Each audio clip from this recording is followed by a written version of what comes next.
I've got three novels about Victorian London, and there's a detective, Lawless, who's come down from Scotland to sort out the ills of the capital city.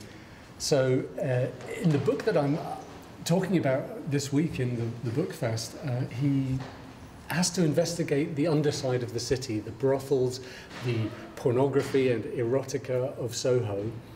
And he's not quite sure how to tackle this because he doesn't know if they're asking him to shut it down or just to count it and see how bad the problem is.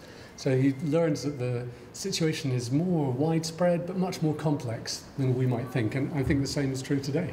When the book festival started to celebrate Dickens's 200th anniversary, who was born in the city, which was 2012, and I remember saying to my friends, we're local writers, why aren't we in this? But the people organising the festival didn't know about us. They didn't know there were writers in town. And in fact, they gave us a slot. We did little performances in the libraries, and that's grown and grown. And we've put on a Valentine's Day massacre this week and an event called Premature Articulation, where we told stories and poetry and songs in the local coffee shops, in the Square Tower, in Canvas Coffee in the station.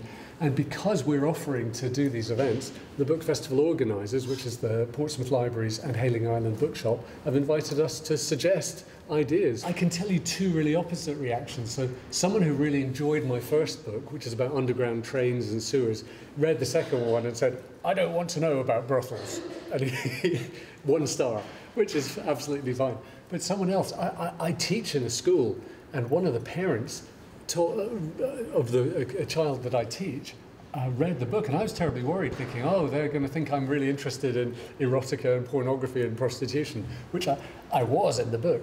But luckily, she knew that part of London. She came from Clerkenwell, it's in the East End of London. She said, oh, I know these streets. I can just imagine all those things going on behind closed doors 100 years ago, maybe even 5 years ago, maybe even now. So the whole thing came to life for her. She could picture it right there. That was nice.